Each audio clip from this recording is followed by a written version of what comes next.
Extra Minutes. These are the same buildings that were here when I grew up. Neil spent his childhood in New York City. He and his family lived above the shop fronts that lined Church Street in Brooklyn. An electric tram separating their apartment from the luxurious homes on the other side of the street. You know, when you live above a butcher's store, you got a lot of mice in your house. And I remember so clearly my brother and I, our parents would go out and Harvey and I would babysit for each other. And we were afraid to get off our chairs, our seats, because they were scampering around. We were fine, but every 30 seconds or a minute or so, a mousetrap would go off somewhere in our little tiny apartment, and another mouse bit the dust. In his teens, Neil had the opportunity to attend college. But after receiving a guitar for his 16th birthday, his enthusiasm for music would far outweigh any other career aspirations.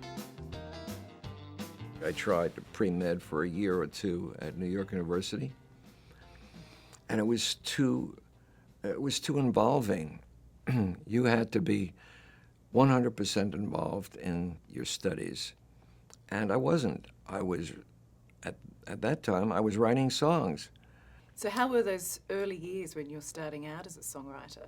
They were fun in a way, because I didn't have any responsibilities, and sometimes accidentally the subway train that went from Brooklyn and stopped at NYU in Manhattan, gee, I would forget to get off at NYU and take it up another 4 or 5 stops to Tin Pan Alley, which is where all the songwriters were and the music publishing companies and the record companies. Did they like your songs?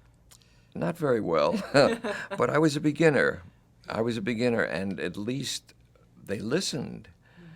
And that's really important. And after a couple of years of that, they not only listened, but they give me $50 and say, we want to buy that song. Is it true that one of the first songs you ever wrote was for a girl and she ended up being your first wife? She did, and that alerted me, or it should have alerted me, to the potential dangers of writing songs, you know. Never underestimate the power of a Neil Diamond ballad. Well, it wasn't that good a song, but I think that Jay was impressed. And the song was called Hear Them Bells, which is about, hey, let's get married. Oh my God, what was I getting myself into?